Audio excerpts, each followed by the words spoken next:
Question number 1 है solve the following by first Cramer's rule और second matrix inversion method. हमें ये दो इक्वेशंस गिवन है, हमने इन इक्वेशंस दोनों को सॉल्व करना है। सबसे पहले क्रैमर रूल के ज़रिए और उसके बाद मैट्रिक्स इन्वर्जन मेथड के ज़रिए भी हमने इन्हें सॉल्व करना है। सबसे पहले हम क्रैमर रूल इस्तेमाल करते हैं इनको सॉल्व करने के लिए।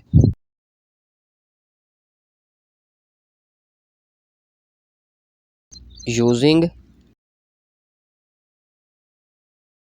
क्रैमर्स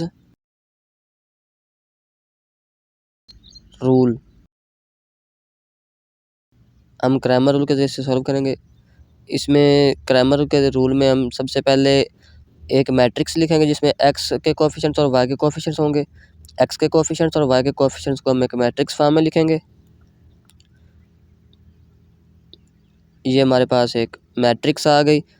उसके बाद हम एक और मैट्रिक्स लिखेंगे ए एक्स, इसे हम ए एक्स के मैट्रिक्स कहेंगे। इसमें इक्वल के ये दूसरी साइड वाले हैं, हमने इनको रिप्लेस कर देना है एक्स के कोएफिशिएंट्स के साथ। इन्हें एक्स के कोएफिशिएंट्स के साथ रिप्लेस कर देना है और जो वाई के कोएफिशिएंट्स है वो सेम उसी तरह रहेंगे। वाई के कोएफिशिएंट्स को चेंज नहीं करना।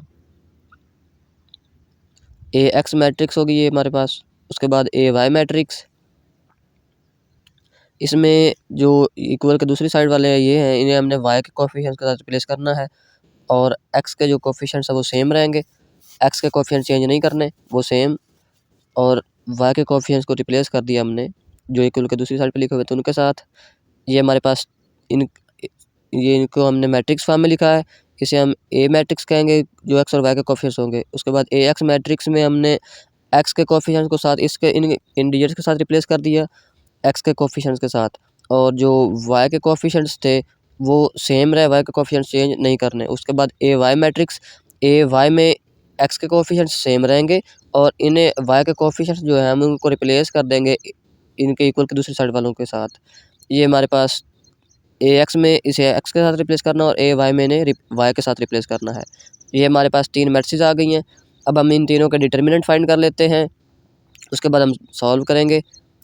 सबसे पहले ए का डिटर्मिनेंट, ए का डिटर्मिनेंट इसमें डायगोनल एलिमेंट्स माइनस इनको मल्टीप्लाई करना है,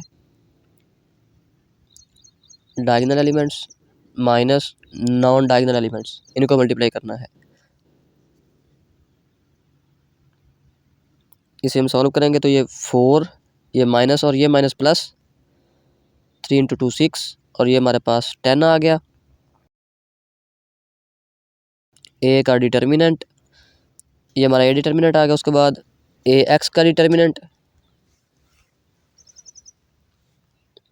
ए एक्स का डिटर्मिनेंट में सेम उसी तरह डायगोनल एलिमेंट्स को मल्टीप्लाई करना है माइनस नॉन डायगोनल एलिमेंट्स इनको मल्टीप्लाई करना है। इसे हम सॉल्व करेंगे तो ये हमारे पास 8, ये माइनस और ये माइनस प्लस 12, तो ये हमारे पास आंसर आ जाएगा 20। ये हमारे पास ए एक्स का डिटर्मिनेंट आ गया। उसके बाद ए वाई का डिटर्मिनेंट,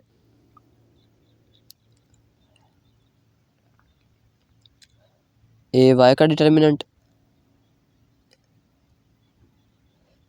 इसमें डायगोनल एलिमेंट्स और माइनस नॉन डायगोनल एलिमेंट्स।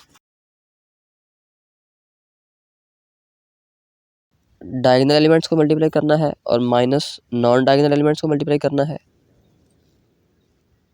ये हमारे पास 12 माइनस ये भी 12, इसका आंसर हमारे पास 0 आ गया। ये हमारे पास ए वाई का डिटर्मिनेंट आ गया। उसके बाद हमने एक्स और वाई की वैल्यूज़ फाइंड करनी है। एक्स हमारे पास होगा ए एक्स का determinant divided by A determinant. A x हमारे पास और ए डिटर्मिनेंट इन दोनों के वैल्यूज़ हमारे पास हैं, वो हम पुट करेंगे तो हमारे पास आंसर इसका आ जाएगा 2। ये हमारे पास एक्स का आंसर आ गया। और उसके बाद वाई की वैल्यू हम फाइंड करेंगे। वाई में ए वाई का determinant divided by A determinant. A Y हमारे पास 0 के इक्वल मौजूद है, वो हम 0 लिखेंगे और ए डिटर्मिनेंट हमारे पास 10 है। जब हम इसे सॉल्व करेंगे तो ये हमारे पास 0 आ जाएगा इसका आंसर। ये हमारे पास y की वैल्यू होगी, x की वैल्यू 2 और y की वैल्यू हमारे पास 0 आ गई क्रैमर के रूल के ज़रिए। उसके बाद अब हम इन इक्वेशंस को सॉल्व करेंगे मैट्रिक्स इन्वर्जन मेथड के ज़रिए। इन दोनों को ही, ये क्रैमर रूल जहाँ ख़त्म हुआ हमारा।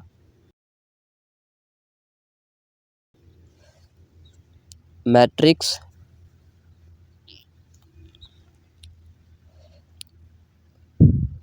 इन्वर्जन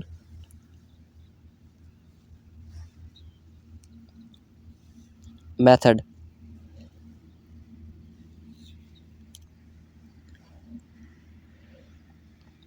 मैट्रिक्स इन्वर्जन मेथड, हम इन इक्वेशंस को, दोनों इक्वेशंस को लिख लेते हैं वहाँ सॉल्व करने के लिए।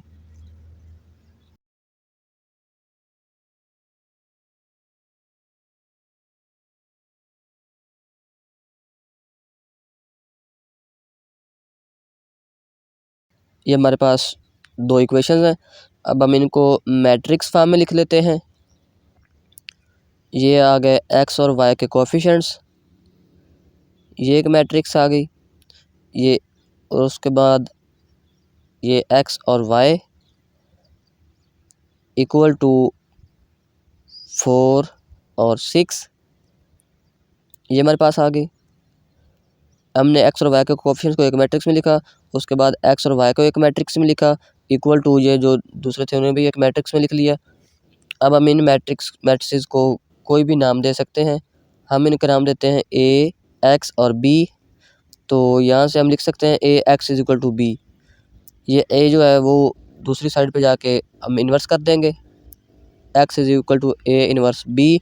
हम इस इक्वेशन नंबर 1 का नाम देंगे। इस इक्वेशन में हमारे पास एक्स ये मौजूद है, ए इन्वर्स हमारे पास मौजूद नहीं है, वो हम फाइंड करेंगे, और बी भी हमारे पास मौजूद है।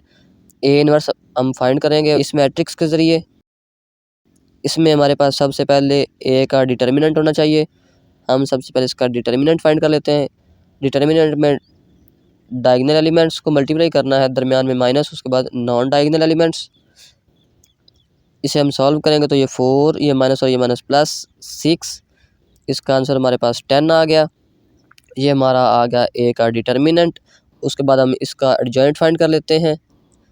ए इन्वर्स के लिए हमें एडजॉइंट भी चाहिए, तो हम वो भी फाइंड कर लेते हैं इस मैट्रिक्स के ज़रिए। एडजॉइंट ऑफ ए, इसका एडजॉइंट जो है वो हमारे पास, इसकी जगह चेंज करनी है और इनके साइंस चेंज करने हैं। जो डायगोनल एलिमेंट्स हैं उनकी जगह चेंज करनी है, और जो नॉन डायगोनल एलिमेंट्स हैं उनके हमने सिंबल्स चेंज कर देने हैं। ये हमारे पास इस ए मैट्रिक्स का रिजल्ट आ गया। इसे हम डिवाइड करेंगे डिटर्मिनेंट पर, तो वो हमारे पास ए इन्वर्स आ जाएगा। A inverse is equal to A inverse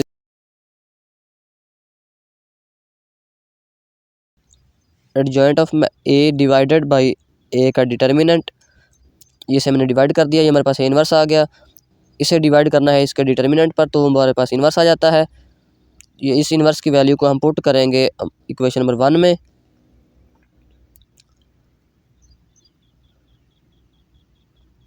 put values in equation 1। हम ए इन्वर्स की वैल्यू को पुट करेंगे इसमें, और एक्स की वैल्यू हमारे पास आ जाएगी। उसके बाद सॉल्व करने के बाद एक्स हमारे पास है, उसके बाद A inverse matrix, A inverse हम फाइंड कर चुके हैं, वो भी इसकी वैल्यू पुट करेंगे यहाँ। ये एडजॉइंट आया था और ये इसका डिटर्मिनेंट था, ये इन्वर्स आ गया। उसके बाद बी मैट्रिक्स हमारे पास मौजूद है, ये बी मैट्रिक्स। अब हम इसको इससे मल्टीप्लाई करेंगे। ये हमारे पास मौजूद है एक्स और वाई मैट्रिक्स। इसमें फर्स्ट रो फर्स्ट कॉलम, इसे इससे मल्टीप्लाई किया तो ये 8 आ गया। इसे इससे मल्टीप्लाई किया तो 12, दरमियान में प्लस लिखना है हमने, ये 12। इसे इससे मल्टीप्लाई किया तो माइनस का 12 प्लस, इसे इससे मल्टीप्लाई किया तो 12 आ गया। इसके बाद ये हमारी एक मैट्रिक्स आ गई डिवाइडेड बाई 10। हम 10 पे डिवाइड करेंगे इसे, ये 20 हो जाएगा, 20 और ये 0 डिवाइडेड बाई 10। इसका आंसर हमारे पास आ जाएगा, 20 को 10 पर डिवाइड किया, और सेम उसी तरह 0 को भी 10 पर डिवाइड करेंगे हम। 0 को 10 पर डिवाइड किया तो ये हमारे पास इसका आंसर 2 आ गया। इसका आंसर हमारे पास 0, ये इसका आंसर 0 2 और इसका 0, ये हमारे पास आंसर आ चुका है एक्स और वाई मैट्रिक्स का। यहाँ से हम इनको कंपेयर करेंगे क्योंकि ये इक्वल मैट्रिक्स हैं, तो एक्स की वैल्यू हमारे पास आ जाएगी 2 और वाई की हमारे पास वैल्यू 0 आ जाएगी। ये एक्स की वैल्यू और ये वाई की वैल्यू, एक्स और वाई की वैल्यू जो जो हमारे पास आई है क्रैमर रूल के ज़रिए भी एक्स की वैल्यू वही सेम 2 और 2, और इधर भी वाई की वैल्यू ये 0 आई है, तो यहाँ भी वाई की वैल्यू इन्वर्जन मेथड में भी 0 ही आई है। एक्स और वाई की वैल्यू जहाँ जो आई है इन्वर्जन मेथड में जो एक्स और वाई की वैल्यू है दोनों इक्वल हैं, तो इसलिए जो भी हम क्लिक करें चाहे वो क्रैमर रूल के ज़रिए सॉल्व करें या इन्वर्जन मेथड के ज़रिए सॉल्व करें तो हमारे पास आंसर सेम रहता है। क्रैमर रूल के ज़रिए क्रैमर रूल में ए मैट्रिक्स लिखते हैं, उसके बाद ए एक्स मैट्रिक्स में इनको रिप्लेस करते हैं एक्स के कोफिशिएंट के साथ, और वाई के कोफिशिएंट जो है वो सेम रहते हैं, वाई के कोफिशिएंट सेम उसी तरह। उसके बाद ए वाई मैट्रिक्स में इन वाई के कोफिशिएंट को रिप्लेस करते हैं इनके साथ, और एक्स के कोफिशिएंट हम सेम लिखते हैं। ये हमारे पास 3 मैट्रिक्स आ गई, हमने इनका डिटर्मिनेंट फाइंड किया, उसके बाद इन तीनों मैट्रिक्स का इन तीनों का हमारे पास आंसर आ गया। उसके बाद एक्स के लिए हमने ए एक्स को डिवाइड किया उसके ए के डिटर्मिनेंट पर, उस और वाई के लिए हमने ए वाई के डिटर्मिनेंट को डिवाइड किया ए के डिटर्मिनेंट पर, तो वो हमारे पास एक्स और वाई की वैल्यूज़ आ गई। इन्वर्स मेथड में हमने ये इन्हीं को हमने सॉल्व किया इन्वर्स मेथड के ज़रिए। इन्वर्स मेथड में हमने इनको मैट्रिक्स के फॉर्म में लिखा, एक्स और वाई के कोफिशिएंट्स ये लिखे, उसके बाद एक्स और वाई को एक मैट्रिक्स में लिखा, इक्वल के दूसरी साइड पर ये जो था इसे भी एक मैट्रिक्स में लिख दिया। उसके बाद हमने इन तीनों को नाम दिए, ये हो गया A X is equal to B, ये ए इधर जाके इन्वर्स हो जाएगा, इसे हमने इक्वेशन 1 कहा। उसके बाद हमें इन्वर्स के लिए ए का डिटर्मिनेंट भी चाहिए और एडजॉइंट भी चाहिए। डिटर्मिनेंट हमने फाइंड किया ये, और इसके बाद एडजॉइंट फाइंड किया, उसे हमने एडजॉइंट को डिवाइड कर दिया डिटर्मिनेंट पर, वो हमारे पास इन्वर्स आ गया। इसे हमने वैल्यू इक्वेशन नंबर 1 में वैल्यूज़ पुट की, यहाँ इन्वर्स की वैल्यू पुट की और बी की वैल्यू ये तो पुट कर दिया। हमारे पास सॉल्व करने के बाद एक्स और वाई की वैल्यू आ गई। एक्स और वाई की वैल्यू जो यहाँ आई है यहाँ भी वही सेम आई है, तो इससे कोई फ़र्क नहीं पड़ता कि आप क्रैमर रूल के ज़रिए करें या इन्वर्स मेथड के ज़रिए करें, आंसर सेम ही रहता है।